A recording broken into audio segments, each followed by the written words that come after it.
हाँ ये काटिए। भट्ट सर को खिलाइए आते हैं थोड़ा सा ऐसा मुंह पे खिलाओ खिलाओ।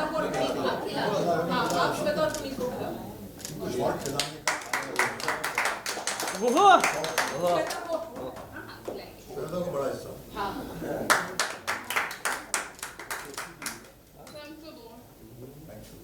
थैंक यू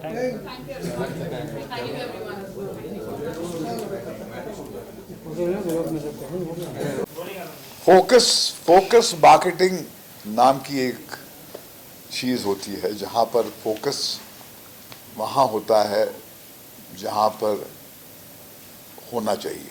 तो ये जो है हम आज एक खास मकसद से आए हैं।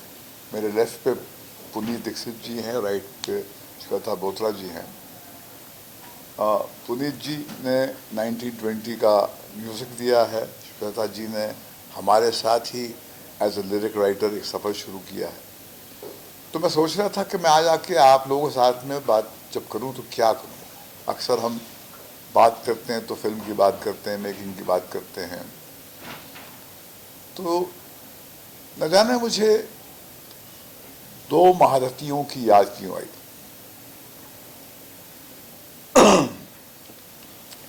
एम क्रीम किरवानी जी और आनंद बख्शी जी, एक्चुअली तीन। उससे पहले नदीम श्रवण और समीर, उसके बाद कतील शिफाई साहब और अनु मलिक। ये तीन म्यूजिक डायरेक्टर्स और लिरिक राइटर का जो एक रिश्ता था, उनकी जो जुगलबंदी होती थी उससे वो संगीत पैदा हुआ जिसकी वजह से लोग मुझे आज जानते हैं।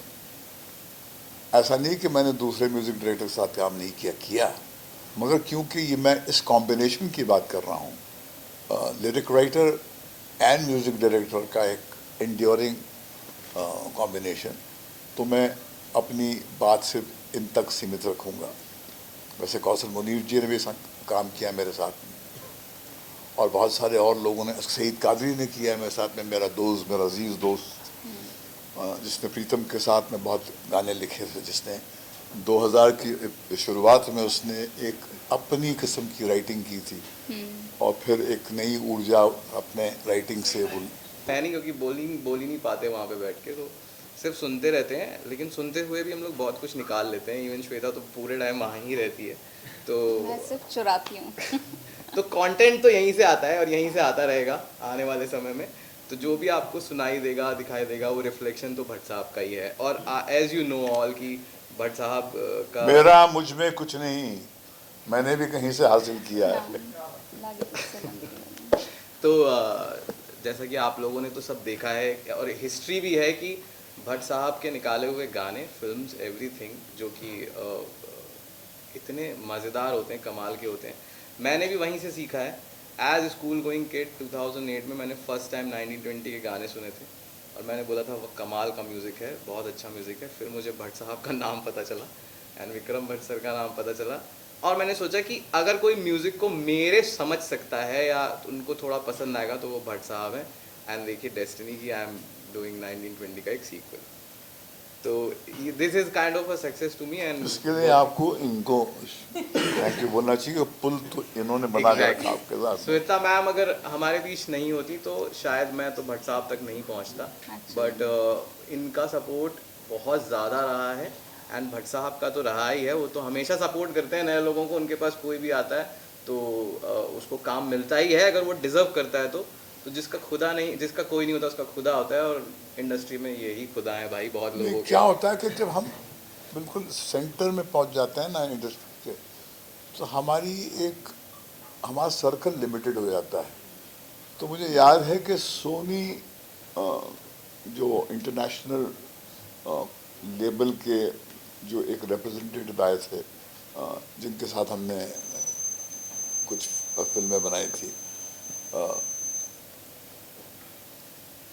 उसने एक बात कही थी कि जब हिंदुस्तान के फिल्म मेकर्स को ये बात समझ में आ जाएगी कि वो लोग जो इंडस्ट्री से कनेक्टेड नहीं हैं, जो यहाँ पर मौजूदा जो राइटर्स नहीं हैं, म्यूज़िक डायरेक्टर्स नहीं हैं, उनके साथ काम करना शुरू करेंगे तो हो सकता है कि ये जो दीवारें आपने खड़ी की है, जहाँ पर सिर्फ कुछ लोग अंदर प्लेयर्स हैं, बाकी बाहर हैं, तो हो सकता है कि वो ला के आपके अंदर एक नई जान फूके।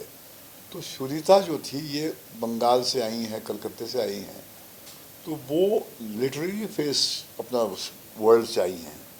तो इसके पास वो आँख थी कि जब हम म्यूज़िक डायरेक्टर्स के बारे में डिस्कस कर रहे थे तो इसने हमको कहा, विक्रम को कहा कि क्यों ना हम उस लड़के को लें जिसने हमारे लिए एक गाना दिया था, मगर वो शो बंद हो गया। फिर हमने वो गाना सुनाया विक्रम को, तो विक्रम ने कहा यह वाकई ये कमाल का गाना है।